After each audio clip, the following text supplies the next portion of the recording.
ये आकाशवाणी गोरखपुर है। अब आप सुषमा श्रीवास्तव से क्षेत्रीय समाचार सुनिए। 15 से 18 वर्ष तक के किशोरों के लिए आज से देश भर में टीकाकरण शुरू हो गया है। केंद्रीय स्वास्थ्य मंत्रालय ने कहा है कि वर्ष 2004 या इससे पहले जिन बच्चों का जन्म हुआ है वे कोविशील्ड सहित सभी टीके लगवा सकते हैं, लेकिन 2005 से लेकर 2007 तक जन्म लेने वाले 15 से 17 वर्ष के किशोरों को केवल कोवैक्सीन लगाया जाएगा।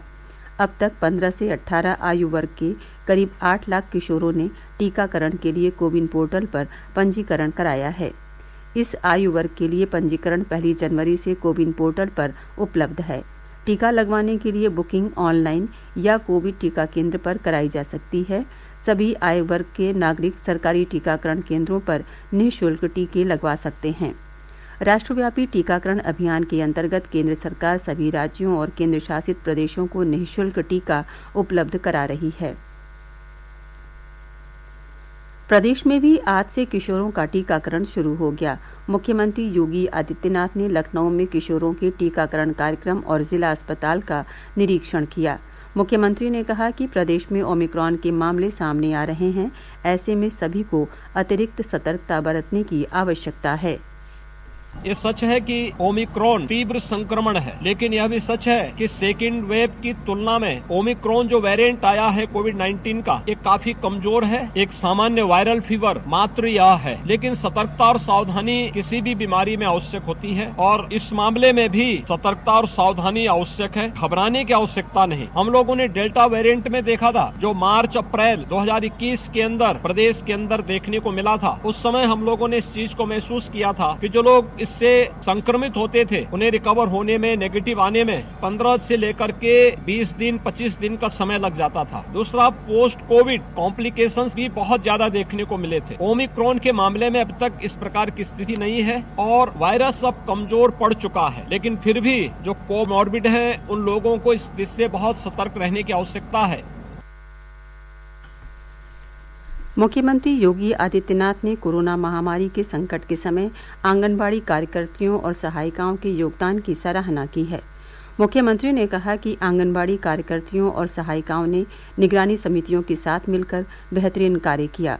लखनऊ में आज आंगनबाड़ी कार्यकर्ती और सहायिका सम्मेलन में प्रदेश भर से उपस्थित आंगनबाड़ी कार्यकर्तियों और सहायिकाओं को संबोधित करते हुए श्री योगी ने कहा कि हाल ही में नीति आयोग द्वारा जारी किए गए स्वास्थ्य सुविधाओं में सुधार के सूचकांक में प्रदेश ने सबसे अधिक सुधार कर शानदार प्रदर्शन किया है।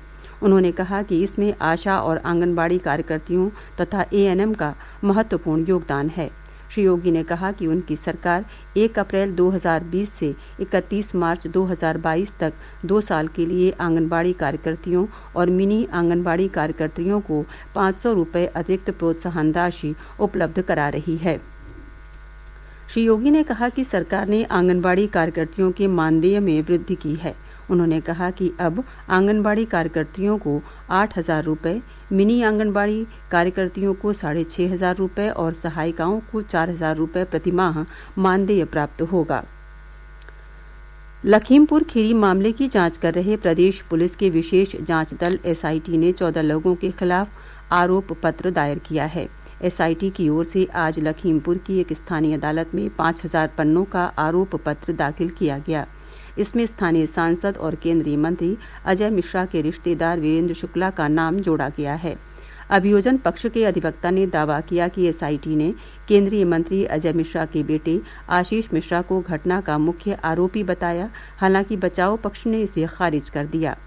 एसआईटी ने आरोपियों पर आईपीसी की 2 और धाराएं जोड़ी हैं। इनमें से पहली धारा 177 है, जो मोटर वाहन अधिनियम से संबंधित है, जबकि दूसरी धारा 201 है। इस मामले में केंद्रीय मंत्री अजय मिश्रा के बेटे आशीष मिश्रा सहित 19 लोगों को गिरफ्तार किया गया है।